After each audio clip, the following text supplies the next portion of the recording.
ആരെങ്കിലും നടതള്ളിയപ്പോ എന്നെ അമ്മ എടുത്ത് വളർത്തിയതാണോ? എടി, നോവ് അനുഭവിച്ചു തന്നെയാ നിന്നെ ഞാൻ പ്രസവിച്ചത്. പക്ഷേ എനിക്കിപ്പൊ തോന്നുന്നത് നീ എന്റെ മകളല്ലെന്നാ. അത് നന്നായി. എനിക്ക് പകരെന്താ ഈ 2 വിഷവിത്തുക്കൾ ഇവിടെ ഉണ്ടല്ലോ.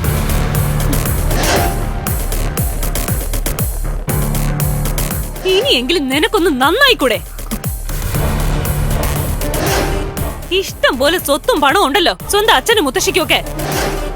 അത് പോരാഞ്ഞിട്ട് ഇവിടുത്തെ സ്വത്തിലും കൂടെ കണ്ണു നട്ട് നടക്കുവാ.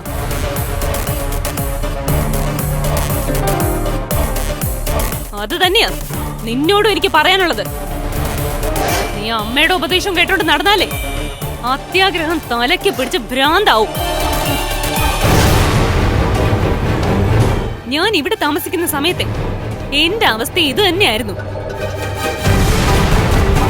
ഏത് നേരവും സ്വത്ത് സ്വത്ത് സ്വത്ത്. അന്യന്റെ സ്വത്ത് പിടിച്ചു വാങ്ങണമെന്ന് മാത്രം ചിന്തിക്കുന്ന ഒരു അമ്മയാ. അമ്മയുടെ ആങ്ങളെ അങ്ങനെ തന്നെയാ. അതുകൊണ്ടാ സ്വന്തം പേരക്കുട്ടിയെ പോലും കൊല്ലാൻ നോക്കിയത്.